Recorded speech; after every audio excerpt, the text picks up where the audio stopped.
আমি ইতিপূর্বে বলেছিলাম যে কর্ণ যখন কৌরব সৈন্যদের সৈন্যাপত্য ভার গ্রহণ করলেন, সেই সময় তার একমাত্র ইচ্ছা জেগেছিল যে তিনি একক অর্জুনের সঙ্গে যুদ্ধ করবেন, কিন্তু সেই সুযোগ কিছুতেই পাচ্ছিলেন না। দুর্যোধন বললেন, দেখো কর্ণ, তোমাকে একটি কথা বলি সখা, অর্জুনের সঙ্গে একক যুদ্ধে কি তুমি সমর্থ হবে? তখন কর্ণ হেসে বলে উঠেছিলেন, নিশ্চয় হব। জানো, আমার বহুদিনের ইচ্ছা, আমার একক বিক্রম আমি অর্জুনকে দেখাতে চাই। অর্জুনের গান্ডীব আছে সত্য, আমারও আছে। মহর্ষি পরশুরাম বিজয় বলে একটি সরসরাসন আমাকে দান করেছে। বিজয় বলে সরসরাসন? হ্যাঁ, এই সরাসন দিয়ে একদিন দেবরাজ দৈত্যদের পরাজিত করেন। সেই সরাসন তিনি মহর্ষি ভার্গবকে প্রদান করেন।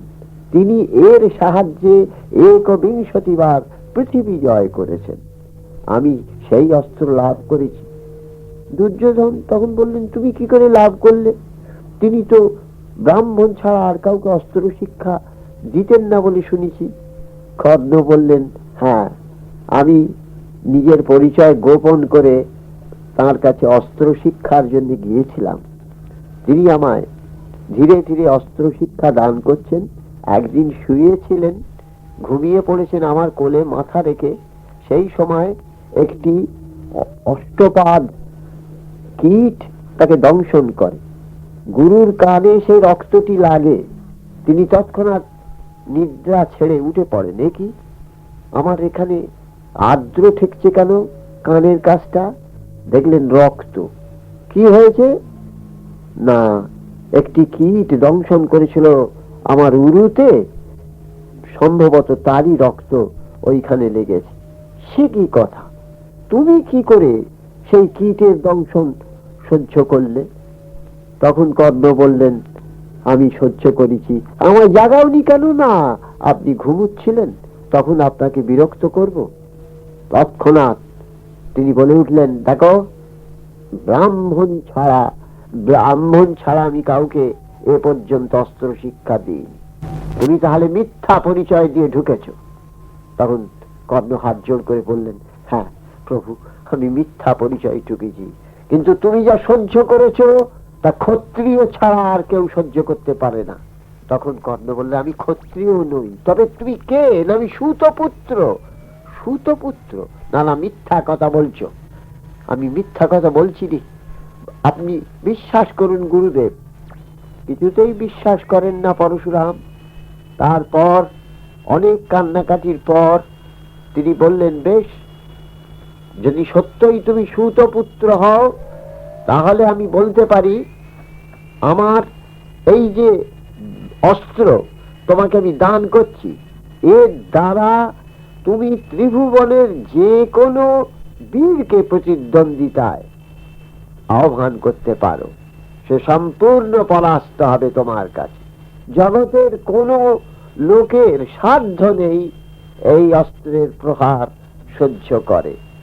যদি ক্ষত্রিয় পুত্র হও, তাহলে কিন্তু এই মিথ্যা হয়ে যাবে এবং তোমার যুদ্ধকালে এই অস্ত্রের কথা তুমি একেবারে বিস্মৃত হয়ে যাবে। তখন আমি বারবার বলতে লাগলাম, আকাশের চন্দ্র সূর্য সাক্ষ্য করে আমি বলছি, হে দেব, আমি মিথ্যা বলছিনি। বেশ, আমি তাই বিশ্বাস করলাম। নাও তুমি এই অস্ত্র, বলে আমাকে সেই বিজয় অস্ত্র দান করেছেন। তার যেমন গান্ডীব আছে, আমারও তেমনি এই বিজয় আছে। গান্ডীবের সমতুল্য কিংবা তার চেয়ে বেশি। দুর্যোধন বললেন, তাহলে তো খুবই ভালো, খুবই ভালো। আচ্ছা, কিন্তু তুমি কাকে সারথি রূপে পেতে চাও বলো? কর্ণ চিন্তা করে বললেন, আমার রথের সারথ্য গ্রহণ করতে পারেন একমাত্র মহাবীর শল্য, কিন্তু তিনি কি আমার সারথি হতে চাইবেন? দুর্যোধন বলে উঠলেন, তাকে সম্মত করাতেই হবে, এসো আমার সঙ্গে। কর্ণ আর দুর্যোধন সে রাত্রিকালেই মদ্ররাজ শল্যের শিবিরে গিয়ে তার সঙ্গে সাক্ষাৎ করলেন।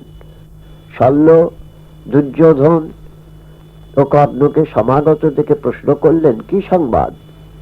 এ রাত্রিকালে মহারাজ আর সেনাপতি সহসা আমার শিবিরে প্রবেশ করলে যে, কোন নতুন বিপর্যয় ঘটেছে নাকি?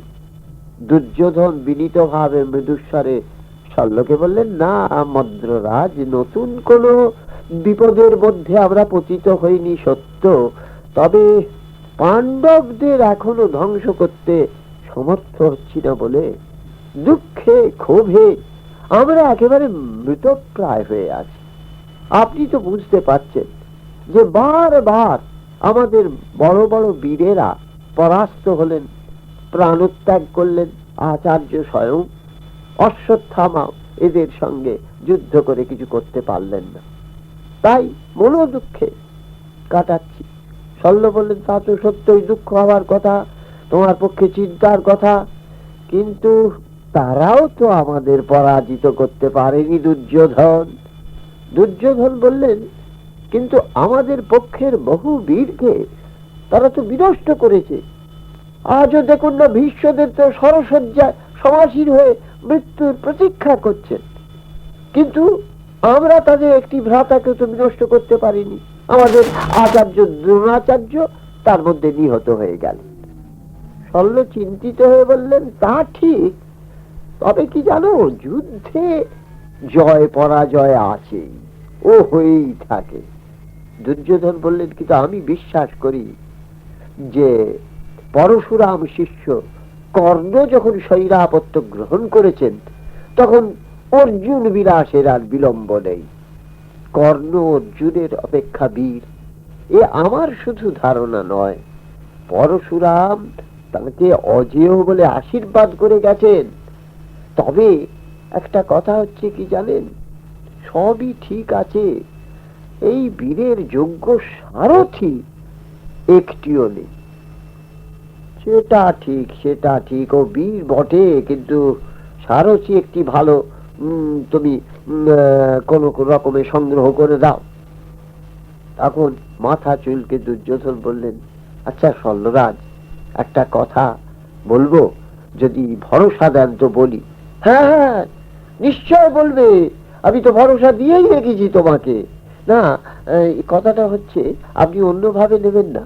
আমি শুনেছি আপনি নিপুণ অশ্ববিদ, সমস্ত জগতে আপনার মতো অশ্ব চালনা ও রথ চালনার নৈপুণ্য আর কারুর নেই।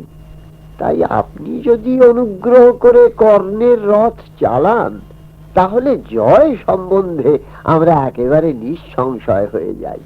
দুর্যোধনের এই কথা শুনে শল্যের যে কি অবস্থা হলো তা দুর্যোধন চিন্তা করতে পারেননি। ক্রোধে তিনি থরথর করে কাঁপতে লাগলেন, তার অধর স্ফুরিত হতে লাগলো। দুর্যোধন সভয়ে তার দিকে চেয়ে রইলেন। এর পরের ঘটনা অত্যন্ত কৌতূহলোদ্দীপক, আজকে সেটি আরম্ভ করলে শেষ হবে না, এইখানেই সমাপ্তি ঘোষণা করছি। পরের দিন সবটা বলবো।